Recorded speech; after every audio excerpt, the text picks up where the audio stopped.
Infertility treatment? What a waste of money. If we're infertile, the cause must be you. My husband hurled those harsh words at me, and in the end dropped a massive bombshell. I'm going to divorce my infertile wife and marry your sister instead, haha. Indeed, my husband chose his sister-in-law over his infertile wife. My name is Linda. I live with my husband, Nathan. Days spent with my beloved husband were indeed happy days. However, we had a hard time trying to have a baby. The discussion about infertility treatment began about 2 years into our marriage. Hey Nathan, I think it's time we started thinking about having a baby. Nathan responded with a lack of enthusiasm. Infertility treatment comes with various burdens, right? Both physically and financially. That's true, but if it's going to help us conceive, I think it's okay to give it a try. Well, maybe, but... Nathan didn't deny the idea of infertility treatment, but he was also not eager to proactively engage in it. I had become a housewife when Nathan had transferred for his job, so I guess he has financial concerns. Don't worry about the money. It's been 6 months since we moved, and I'm getting used to this place. I'm thinking about finding a job soon, so we don't have to worry so much about finance, right? If I can start earning an income, we'll have more financial flexibility than we do now. With that, he would probably become more open-minded and supportive towards the treatment, but he reacted differently than I expected. Well, it'd be great if you could start working. But? I don't know how I feel about you finding a job for the sake of getting treatments. It's like putting the cart before the horse. Don't most people conceive naturally? That's not necessarily true. Women's bodies aren't that simple. I hear that when couples can't have kids, the cause is usually the female. Slightly irritated by Nathan's words, I responded, I do hear that often, but there are cases where the male may be the cause, you know. Alcohol, obesity, even diseases from childhood can cause male infertility. He frowned disapprovingly. Maybe, but statistically speaking, it's more likely to be the female, right? I mean, I haven't had any major illnesses, and I only drink socially. I doubt the issue is with me. So you're saying you think it's my fault? I didn't say that. I'm just generally speaking. Even though he didn't say it outright, it was clear that he believed I was the reason for our infertility. But it was true that I couldn't rule out the possibility that there might be factors on my side, so I went to get an infertility test at the hospital. To make matters worse, my mother-in-law was standing outside our door waiting for me when I returned home. Linda, where have you been? You're a housewife and yet you're always out. Hurry up and let me in. It's terribly hot outside. My mother-in-law always visits without notice, keeping tabs on me. Regardless of how well I kept up with the household chores, she consistently found something to criticize, pointing out things like, this spot is dirty, and this isn't good enough. Reluctantly, I let her in, and the first thing she said was, So, I hear you've decided to start infertility treatment? Huh? Why do you know about that? I obviously heard it from my son. Is that so?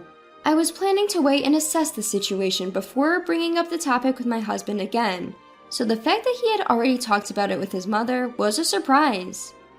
You see, we let you marry our son for the sake of our family's heir. Yet, 2 years after marriage, you still haven't managed to get pregnant. I don't even know why we approved this marriage in the first place. I apologize for not having been able to bless you with a grandchild yet, but Nathan and I are committed to making every effort to conceive in the near future. Upon hearing my non-confrontational response, my mother-in-law let out a deep sigh. Linda, dear, if trying hard was all it took to get pregnant, no one would have any trouble, right? After all, it's clear that you're the cause of this infertility, so maybe you should consider a divorce or something. What? Divorce? It makes sense, doesn't it? There's no way my son is the cause. Like mother, like son. Not only my husband, but also my mother-in-law doubted that I was the cause. Apparently satisfied with her outburst, my mother-in-law left for the day. Upon my husband's return from work, I relayed the comments made by his mother. See, even Mom says the problem isn't me. If we're infertile, it must be you, Linda. He responded with a smug look while nodding in agreement. there was no point in fighting back. He wouldn't consider the possibility that he might be at fault, not even for a second. I decided to wait for my infertility test results. I visited the hospital again a few days later, where the doctor told me a surprising fact. So, we didn't find any issues with you. Is that so? But then why? The doctor began awkwardly. Please have a talk with your husband. If you really want a baby, it would be best for him to also get tested. Have my husband get tested? We can't definitively say the cause lies with just one of you. However, pregnancy is something that requires cooperation from both spouses. Just to be sure, I recommend that your husband also get tested. Is that so? I wasn't the cause. While I was relieved at the doctor's words, I wondered how to break the news to my husband. If I tried to be roundabout, it would only make things more complicated. I've got the test results. Let's talk about it tonight. I texted him and decided to wait for him to come home. As I was preparing dinner, my husband returned. Behind my husband, inexplicably, stood my mother-in-law as well. Mother-in-law? Why? I invited her. When I told her that the test results were out, she said she wanted to come. My husband had a look of ease on his face. They appear completely oblivious to the possibility that he might be the cause. Linda, hurry up and tell us the results. Although I can already guess without asking, haha. To my smirking mother-in-law, I responded clearly. There were no issues with me. The doctor suggested Nathan also get tested. Huh? Why me? Faced with the unexpected turn of events, my husband was obviously dissatisfied. What do you mean, why? Pregnancy is something a couple has to work on together, isn't it? I had no issues, so now it's your turn to get checked. What's that supposed to mean? Are you saying the problem is with me? That's not what I'm saying. If we both get tested and neither of us is the issue, that's reassuring. If by any chance you are the issue, then we just have to get the proper treatment. As I tried to appease my angry husband, my mother-in-law interrupted. Stop this nonsense. Nathan has always been healthy. There have never been any issues with him. It's impossible for him to be the cause. It seemed as though she hadn't been listening to a word I said, as she stubbornly insisted that her son was not the issue. To convince them both, I showed them the medical report I received from the doctor. Look, I got this today. It clearly shows that they didn't find anything. Yet, both Nathan and my mother-in-law casually glanced over the report, showing little interest in actually reading it thoroughly. Clearly, they were reluctant to accept the reality. Nathan finally blurted out an outrageous statement. Women are the ones who get pregnant, so the problem must be with you. Wait a second, I just showed you the test results. His mother once again interjected, shrugging her shoulders in disbelief. This must be a fake report anyway, right? Going to such extremes just to avoid a divorce. You're truly a frightening woman. What? Why would I do such a thing? Stop saying ridiculous things. Ignoring my protest, the two continued their conversation. Hey Nathan, wouldn't a younger woman be better? Maybe. This could be good timing. Oh yeah, with her? Strike while the iron is hot, as they say. With her? What were these people talking about? A few minutes later, an unbelievable fact slipped out of Nathan's mouth. Well, actually, I've impregnated your sister. What? We recently found out she's pregnant. If I were infertile, she wouldn't be pregnant, right? My sister's pregnant? I was so stunned that I couldn't think straight. Nathan continued without paying attention to my state. So, here's the thing. I'm thinking of marrying your sister. Mom has been saying she wants a grandchild soon after all. My mind went blank and I felt like collapsing right then and there. An affair with my sister? And she's pregnant and they're going to get married? Wait, Sarah's still in college. And she has a boyfriend. Yeah, but apparently she fell for me. When did this? We've been seeing each other for a while now. Nathan reveals the cruel truth nonchalantly. He was having an affair with my sister while we were discussing our infertility issues? Abandoned by my husband and betrayed even by my own sister. I had no idea any of this was happening while we were discussing our infertility. My mother-in-law further compounded my already speechless state with her insults. Do you understand now? My son is perfectly capable of getting a woman pregnant, so you're the issue. We don't need a wife who can't bear children. That's true. Nathan agreed with his mother.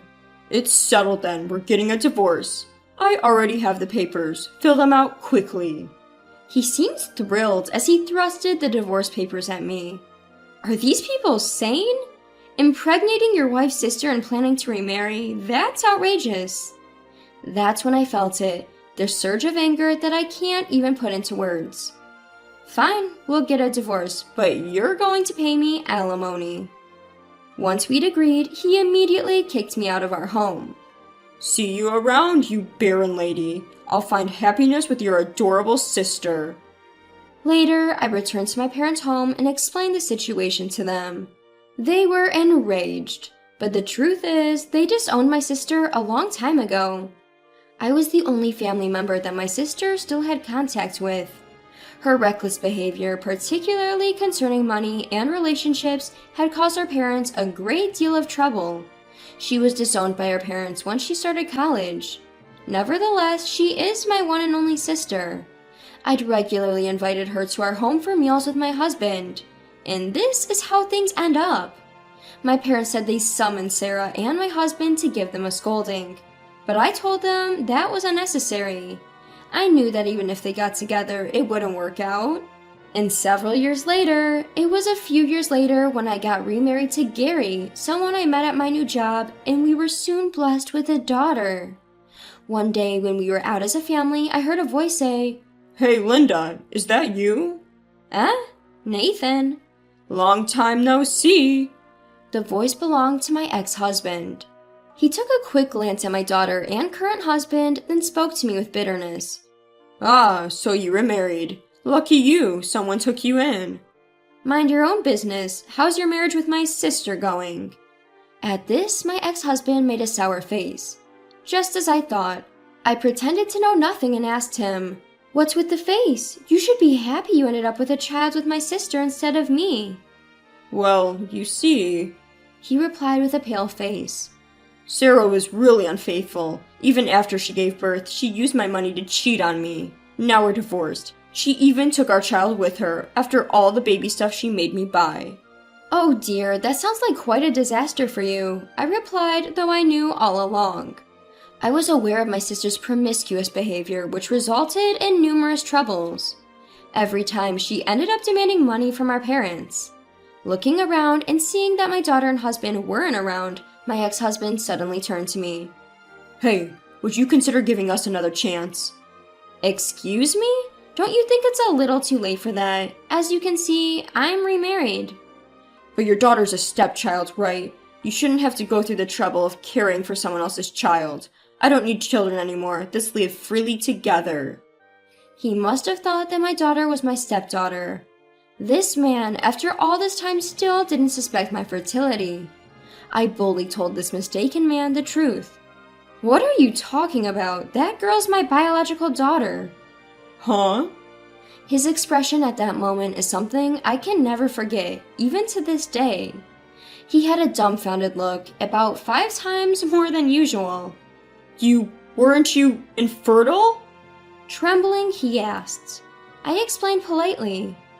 Well, isn't it unfortunate? We conceived our daughter right after I married my husband. But more importantly, I wonder who the actual father of Sarah's child is. I looked at my ex-husband with a wicked smile. His face was pale. Hey, what do you mean by that? Oh, don't worry about it. Just curious, you know? I knew my sister was promiscuous. I also knew the cause of our infertility was you. In other words, you were used by my sister. Used? Yes, she probably didn't care who she was marrying as long as she had a man to raise her child. And you, who misunderstood, fell into my sister's scheme and married her, unknowingly raising another man's child. So, you mean I was deceived into being a surrogate father? He fell to the ground and clung to me, crying inconsolably. Please, you're the only one for me. I was abandoned by Sarah, my child, even my own mother. I'll end up all alone. I don't care. That's the result of your actions, right? It's quite pathetic to be acting this way for someone your age. I looked down and threw those words at him. He slumped his shoulders, completely disheartened. Ever since, despite our conversation, he has kept sending me desperate texts. I was wrong. I want to start over. You're the only one for me. Please come back. I won't cheat anymore. But I blocked all of them without replying.